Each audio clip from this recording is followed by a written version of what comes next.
Hey guys, you ever needed to cut some plexiglass and you don't know what type of tool or what type of saw will cut that for you, that's going to cut it clean without breaking it, without splintering?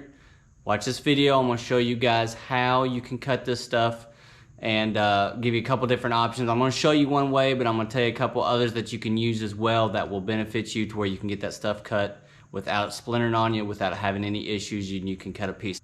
Hey guys, it's Eric here with Project DIY. Let me show you what I got going here. I got a piece of plexiglass. I've already got it marked, okay? I used a permanent marker. Got my line, obviously, so this is what I'm going to cut out. Here's what I'm going to use. This is actually a tile saw, okay?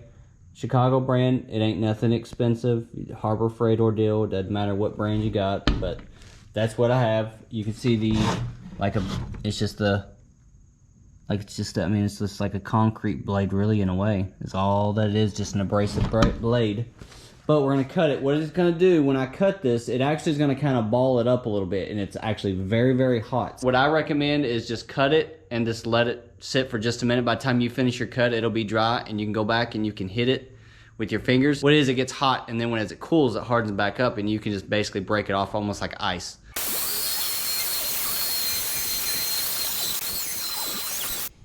Alright, so there you have it. Let me show you what I'm talking about here on this stuff here.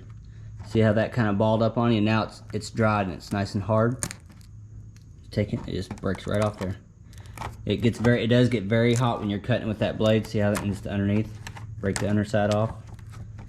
Just like that. And you have a nice clean cut. And if it's a little, sometimes got just a little rough, I take a little piece of sandpaper. Doesn't really matter what grit. I mean, you don't really need 60 or 80, 120 or something like that. And then you can take your sandpaper, just kind of take it and just run down it real quick.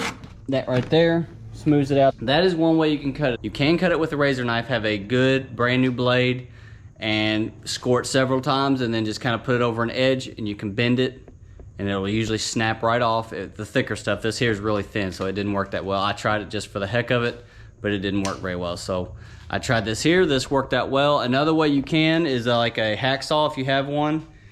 And this here, if you have one of these multi-oscillating tools, these work as well.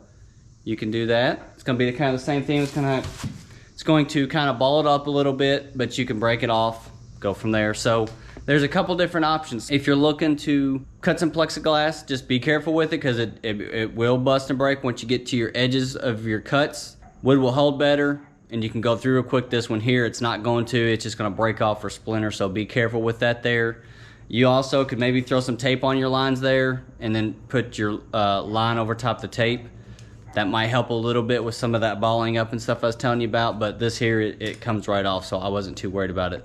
So guys, I hope this video is helpful for you if you're trying to figure out how to cut some plexiglass. So one way, if you don't want to try this, you can go to your local hardware store. Usually they will cut it for you. They may charge, I'm not really sure. Usually if you buy it from the store, I don't think they charge you for it. But if you brought it in after the fact, they may. But that's something you could check out if you wanted to as well. So guys, I hope this video is helpful for you. If you would, subscribe to the channel if you haven't already. Hit that like button, hit the notification bell. That way anytime I put new videos on, you can see them, you can watch them, you can learn something. And remember, as always guys, why hire a guy when you can DIY? Thanks for watching.